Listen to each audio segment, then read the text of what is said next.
దురదృష్టకరం. అండ్ ఈరోజు రాష్ట్రంలో మీరు చూస్తే రైతులు, విద్యార్థులు, మహిళలు అన్ని వర్గాల వారు అన్యాయం అయిపోయారు ఈ యొక్క కూటమి ప్రభుత్వం వల్ల. ముఖ్యంగా ఈరోజు మీరు చూస్తే రాష్ట్రంలో పెద్దగా చర్చ నడుస్తుంది మెడికల్ కాలేజీల గురించి. ఈరోజు చంద్రబాబు నాయుడు నాకు విజన్ ఉంది, సీనియారిటీ ఉంది అని చెప్పుకుంటాడే, మరి 3 సార్లు ముఖ్యమంత్రిగా పనిచేసావు, ఇప్పుడు 4వ ముఖ్యమంత్రిగా పనిచేసావు. నువ్వు ఎప్పుడైనా ఒక మెడికల్ కాలేజ్కి కట్టాలన్న ఆలోచన చేసావా? కట్టడానికి ప్రయత్నించావని నేను అడుగుతున్నాను. జగన్మోహన్ రెడ్డి గారు మొదటిసారి ముఖ్యమంత్రి అయినా 5 సంవత్సరాల్లో 2 సంవత్సరాలు కోవిడ్కి పోయినా ఏ విధంగా రాష్ట్రంలో ఉన్న అన్ని హాస్పిటల్స్ని, పిహెచ్సిల్ని రెన్యువేట్ చేయడమే కాకుండా కొత్తగా అర్బన్ హెల్త్ సెంటర్లు కూడా కట్టించి అన్ని రకాల ఫెసిలిటీస్ని అందజేయడమే కాకుండా 17 మెడికల్ కాలేజీలు, వాటితో పాటు సూపర్ స్పెషాలిటీ హాస్పిటల్ని ప్రజలకి అందుబాటులో తేవాలి. పేద ప్రజలు డాక్టర్లు అవ్వటమే కాకుండా పేద ప్రజలకి నాణ్యమైన ఫ్రీ మెడిసిన్ కూడా వాళ్ళకి వైద్యం అందించాలన్న ఒక చిత్తశుద్ధితో పనిచేసిన వ్యక్తి. ఈరోజు ఆ 17 మెడికల్ కాలేజీలని పూర్తి చేయడం చేతగాక, అంటే దాదాపుగా 7 జగన్మోహన్ రెడ్డి గారు పూర్తి చేసేశారు. 5 జగనన్న ఉన్నప్పుడే 2023-24లో ఓపెన్ చేసి క్లాసెస్ కూడా స్టార్ట్ అయిపోయినాయి. మొన్న ఈ మధ్య ఒకటి స్టార్ట్ అయింది. పులివెందల్ది వాంటెడ్గా కక్ష సాధింపుగా ఏ విధంగా చేస్తున్నారో అందరూ కూడా చూస్తున్నారు. మిగతా 10 ఈ 15 నెలల్లో కనీసం 15 కోట్లు కూడా కేటాయించకుండా వాటిని నిర్వీర్యం చేస్తూ కక్ష సాధింపుగా ఈరోజు ఆ మెడికల్ కాలేజీని తమకు కావాల్సిన వాళ్ళకి అప్పచెప్పడం కోసం ప్లాన్ ప్రకారం ఎలా చేస్తున్నారో మనం చూస్తున్నాం. ఈ నీతిమాలిన ప్లాన్లు, నీతిమాలిన రాజకీయాలు, వీళ్ళ దోపిడీ కోసం మెడికల్ కాలేజీల్ని అంటే లక్షల కోట్లు విలువ చేస్తాయి భవిష్యత్తులో. అలాంటి మెడికల్ కాలేజీల్ని విత్ హాస్పిటల్స్తో తమకు కావాల్సిన వాళ్ళకి పప్పు బెల్లల్లాగా చంద్రబాబు నాయుడు కూటమి ప్రభుత్వం ఇచ్చేస్తుంటే జగన్మోహన్ రెడ్డి గారు ప్రెస్ మీట్ పెట్టి నిజాలన్నీ కూడా ప్రజలకు తెలియజేయగానే వాటికి సమాధానం చెప్పాల్సిన సీనియర్ మోస్ట్ చంద్రబాబు నాయుడు ఎందుకు సమాధానం చెప్పట్లేదు? ఎందుకు తన మంత్రుల్ని రెచ్చగొట్టి జగన్మోహన్ రెడ్డి గారిని బూతులు తిట్టడానికి ఈరోజు పంపిస్తున్నారని నేను అడుగుతున్నాను. ఎంత సిగ్గుచేటంటే ఈరోజు హోంమంత్రి అనిత గారు ఒక ప్రెజెంటేషన్ ఇచ్చారు. ఆ ప్రెజెంటేషన్ చూస్తుంటే అది ఒక ప్రెజెంటేషన్ లాగా లేదు, అనిత ఫ్రస్ట్రేషన్ కనిపిస్తోంది. ఆమె ఏదైతే వీడియోలు చూపించిందో అవన్నీ చంద్రబాబు నాయుడు కూటమి ప్రభుత్వం తయారు చేయించిన ఫేక్ వీడియోస్ని ఏ విధంగా ఆమె ప్రజెంట్ చేసిందో మనం అందరం కూడా గమనించగలిగాం. ఎందుకంటే ఆడవాళ్ల భద్రత గురించి, బాలికల మీద జరిగే హత్యల గురించి, అలాగే మహిళల మీద జరిగే అఘాయిత్యాల్ని ఆపడం గురించి ఆవిడ ఏ రోజు మీటింగ్లు పెట్టలేదు, ఏ రోజు పవర్ పాయింట్ ప్రెజెంటేషన్లు ఇవ్వలేదు. వాటికి ఎలాంటి ఒక పులి స్టాప్ పెట్టే విధంగా కొత్త చట్టాలను తేవటమో లేదా ఉన్న చట్టాలని సవరించి నేరస్తుల్ని కంట్రోల్ చేసే విధంగా ఏ రోజు చేయలేదు. కేవలం చంద్రబాబు నాయుడు ఇచ్చే ఫేక్ వీడియోల్ని ప్రజెంట్ చేస్తూ జగన్మోహన్ రెడ్డి గారిని తిట్టడానికే ఆమె ముందుకొచ్చిందనేది ఈ రాష్ట్ర ప్రజలు గమనిస్తూ ఉన్నారు. ఎందుకు ఇది నేను చెప్తున్నానంటే ఆమె ప్రజెంటేషన్ చేసిన స్టైల్ చూస్తేనే మీకు అర్థమవుతుంది. ఈరోజు దాంట్లో ఒకటి మనం గమనించవచ్చు.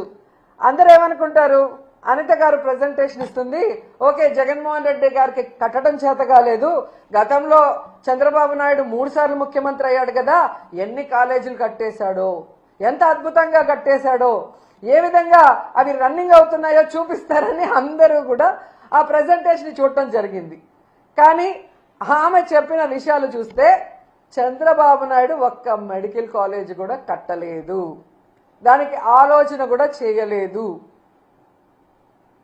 మనకి జగన్మోహన్ రెడ్డి అనే వ్యక్తి అంటే వయసులో చాలా చిన్నవాడు చంద్రబాబు నాయుడుతో పోలిస్తే, అనుభవం లేదని వీళ్ళు ఎక్కిరిస్తారు, కడప ఎమ్మెల్యేని ఎక్కిరిస్తారు. మరి కడప ఎమ్మెల్యే గారికి 17 మెడికల్ కాలేజీల్ని పర్మిషన్లు తెచ్చి వాటికి శ్రీకారం చుట్టి దాదాపుగా ఈరోజు 6 కాలేజీలు రన్నింగ్లో ఉన్నాయి. ఈ 15 నెలల్లో వీళ్ళు గనక వాటికి డబ్బులు కేటాయించి చేసుంటే అవి కూడా ఈరోజు రన్నింగ్లోకి వచ్చే అవకాశం ఉండి కూడా వీళ్ళు వెనక్కి పెట్టి జగన్మోహన్ రెడ్డి గారిని తిడుతుంటే ప్రజలు నవ్వుతున్నారు. ఒక అనుభవం లేని మొదటిసారి ముఖ్యమంత్రి అయిన జగన్మోహన్ రెడ్డి గారి వల్ల కట్టడం చేతనయ్యింది, విజనరీ ఉంది, సీనియారిటీ ఉంది అని చెప్పుకునే చంద్రబాబు నాయుడు వల్ల 4 సార్లు ముఖ్యమంత్రి అయి కూడా ఒక మెడికల్ కాలేజ్ ఎందుకు కట్టలేకపోయారని ఈరోజు ప్రజలు ప్రశ్నిస్తున్నారు. దానికి సమాధానం చెప్పండి. ఈరోజు ఈ రాష్ట్రాన్ని అప్పనంగా తాకట్టు పెట్టి దాదాపుగా 1,97,000 కోట్ల రూపాయల్ని 15 నెలల్లో అప్పు తీసుకొచ్చారు కదా. ఎందుకు మీరు 5,000 కోట్లు కూడా ఖర్చు పెట్టి ఈ 10 మెడికల్ కాలేజీని ఎందుకు ఫినిష్ చేయలేకపోతున్నారు? ఆ డబ్బులు ఏమైనాయి అంటే సమాధానం లేదు. ఈరోజు ఎంత ఘోరం అంటే పీపీపీ అంటే ప్రైవేటీకరణ కాదు అని అనిత అంటుంది. మరి పీపీపీ అంటే ప్రైవేటీకరణ కాకపోతే రౌడీ షీట్లకు ఇచ్చే పెరోలా అని నేను అడుగుతున్నా. ఎందుకంటే పీపీపీ అంటే ప్రైవేటీకరణ అని అందరికీ తెలుసు. మరి ఈ పచ్చ నాయకులకి ఎందుకు తెలియట్లేదో నాకు చెప్పాల్సిన అవసరం ఉంది. ఈరోజు పీపీపీ కానప్పుడు డబ్బులు లేక ప్రైవేటు వాళ్ళకి అప్పగిస్తున్నామని జీవో ఎందుకు ఇచ్చారు? మరి ఆ జీవోని రద్దు చేయండి. మీరు చెప్పినట్లుగా పీపీపీ అంటే ప్రైవేటీకరణ కాదు అని మీరు అన్నది నిజమైతే, డబ్బులు లేక ఈరోజు ప్రైవేటు వాళ్ళకి దీన్ని ఇస్తున్నామని జీవో ఇచ్చారు కదా, అది వెంటనే రద్దు చేసి ప్రభుత్వమే ఆ కాలేజీల్ని పూర్తి చేయాలని కూడా వైఎస్ఆర్సీపీ నుంచి మేము డిమాండ్ చేస్తున్నాం. అండ్ ఈరోజు మీరు చూస్తే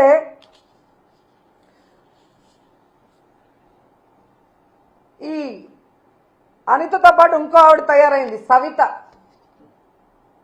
మొదటిసారి ఎమ్మెల్యే అవగానే, మంత్రి అవగానే కొత్త పిచ్చోడు పొద్దురగడు అంటారు చూసావా, ఆ విధంగా ఉంది సవిత ప్రవర్తన. తనకు ఓట్లేసి గెలిపించిన ప్రజలకి ఈరోజు మెడికల్ కాలేజీని పూర్తి చేయాల్సిన బాధ్యత మంత్రికి లేదా జిల్లాలో? ఈరోజు చంద్రబాబు నాయుడు మీద ఒత్తిడి తీసుకొచ్చి ఆ కాలేజీని పూర్తి చేయడం ఆమెకి చేత కాదు. ఈరోజు అమరావతిలో వర్షం వచ్చింది, నీళ్లు తోడుతున్నామని కోట్లు వేస్ట్ చేస్తూ తినేస్తున్నారు. దాంట్లో కొంత డబ్బు తీసుకొచ్చి పూర్తి చేయొచ్చు కదా, అది చేత కాదు.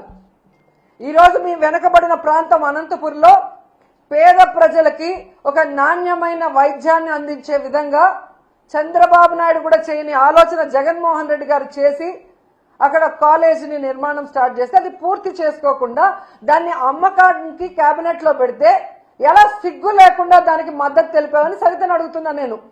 మళ్ళీ నువ్వు కూడా మాట్లాడేదన్నా జగన్మోహన్ రెడ్డి గారి గురించి? నీకే అర్హత ఉంది? నీ కోట్లేసిన ప్రజలకి వెన్నుపోటు పొడిచి చంద్రబాబు నాయుడు చెప్పేదానికి గంగిరెద్దులాగా తల ఊపుతూ జగన్మోహన్ రెడ్డి గారిని మాట్లాడే అర్హత మీకుందా అని అడుగుతున్నా. మళ్ళీ అనిత అంటుంది జగన్మోహన్ రెడ్డి గారు లండన్ మందులు వేసుకోకపోవడం వల్ల ఏదేదో పిచ్చి పిచ్చిగా మాట్లాడుతున్నాడంట. ఈరోజు హైదరాబాద్లో 15 రోజులకు ఒకసారి ఏఐజీ హాస్పిటల్కి పోయి ఎవరు మందులు వేసుకుంటున్నారో రాష్ట్రంలో ఉన్న, తెలుగు రాష్ట్రాల్లో ఉన్న అందరి ప్రజలకు తెలుసు. అబద్ధాలు కల్లార్పకుండా ఎలా చెప్పాలో అనేదానికి మందును కనిపెట్టి చంద్రబాబు నాయుడు మీ అందరికీ ఆ మందు ఇస్తున్నాడు కాబట్టే ఈరోజు మీ అందరూ కళ్ళార్పకుండా అబద్ధాలు చెప్తున్నారు తప్ప, ఈరోజు మీకు దమ్ముంటే నేను వస్తాను, రండి. రాజమండ్రి మెడికల్ కాలేజ్కి వస్తారా? విజయనగరం మెడికల్ కాలేజ్కి వస్తారా? నేను ఇన్ఛార్జిగా ఉన్న మచిలీపట్నం మెడికల్ కాలేజ్కి వస్తారా? నంద్యాల మెడికల్ కాలేజ్కి వస్తారా? మీ పక్కనే ఉంది కదా, వైజాగ్లో ఉంటావు కదా, పాడేరు, ఆ మెడికల్ కాలేజ్కి వస్తావా? మెడికల్ కాలేజీలు అంటే ఎలా ఉంటాయి, ఎలా కట్టాలి, అక్కడ చదువుకుంటున్న మెడికల్ స్టూడెంట్స్ ఎవరెవరు అనేది డీటెయిల్గా మీకు చూపిస్తాను. దమ్ముంటే ఎవడైనా రండి, తీసుకెళ్తాను. ఏదో పిచ్చి పిచ్చి వీడియోలు తయారు చేసి ఈ పిల్లలు చూస్తే వా అంటారా? ఆ పిల్ల నువ్వేమన్నా యాంకర్వా, హోమ్ మినిస్టర్వా? ఏదో షోలో యాంకరింగ్ చేసినట్టు యాంకర్ లాగా మాట్లాడుతున్నావు. పిల్లలు చూసి వావ్ అంటారా అని. జగన్మోహన్ రెడ్డి గారు ప్రజలకి మంచి చేశారు. మీలాగా ఈవీఎంలను మేనేజ్ చేసుకుని అధికారంలో రాలేదు. ప్రజలకి తాను ఏం చేస్తానో నమ్మకం కలిగించి అధికారంలోకి వచ్చారు. వచ్చిన తర్వాత ఇచ్చిన మేనిఫెస్టోని ఈ దేశంలో ఏ రాష్ట్రంలో ఏ ముఖ్యమంత్రి చేయనటువంటి విధంగా 99% చేసి మీకు ఇచ్చాడు. స్కూళ్ళు కానీ, హాస్పిటల్ కానీ, హార్బర్లు కానీ, ఇలా చెప్పుకుంటూ పోతే జగన్మోహన్ రెడ్డి గారు ఎంత అభివృద్ధి చేశారో మీ అందరికీ కళ్ళారా చూశారు. అలాగే ఇచ్చిన వెల్ఫేర్ స్కీమ్స్ అవినీతి లేకుండా డైరెక్ట్ గా ఎలా అకౌంట్లోకి పోయాయో అది కూడా మీరు కళ్ళారా చూశారు.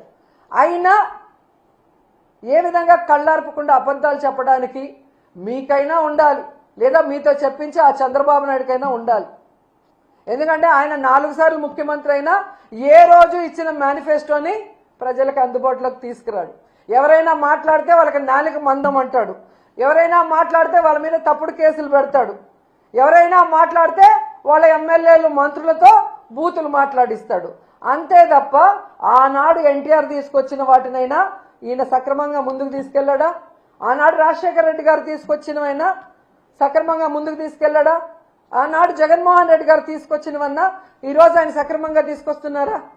వాళ్ళు ప్రజల కోసం మంచి చేస్తే ఈయన అబద్ధాలు చెప్పి అధికారంలోకి వచ్చి వాటిని ఎలా తుంగలో దొక్కాడో మీ అందరూ కూడా ఈ రాష్ట్ర ప్రజలు అనుభవించారు, కళ్ళారా చూశారు.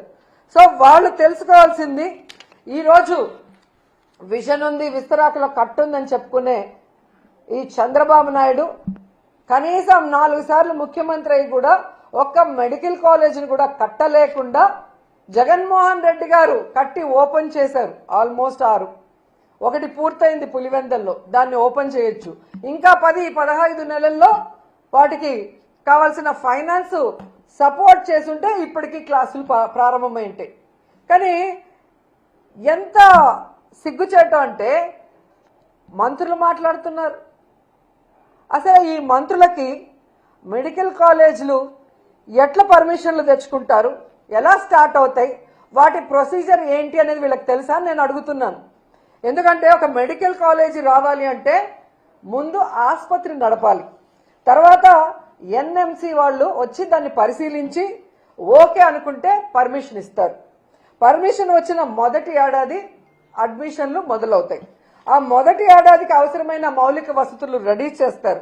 2వ ఏడాది కూడా అలాగే పరిశీలన చేస్తారు. ఆ తర్వాత 2వ ఏడాదికి అవసరమైన ఇన్ఫ్రాస్ట్రక్చర్ని రెడీ చేస్తారు.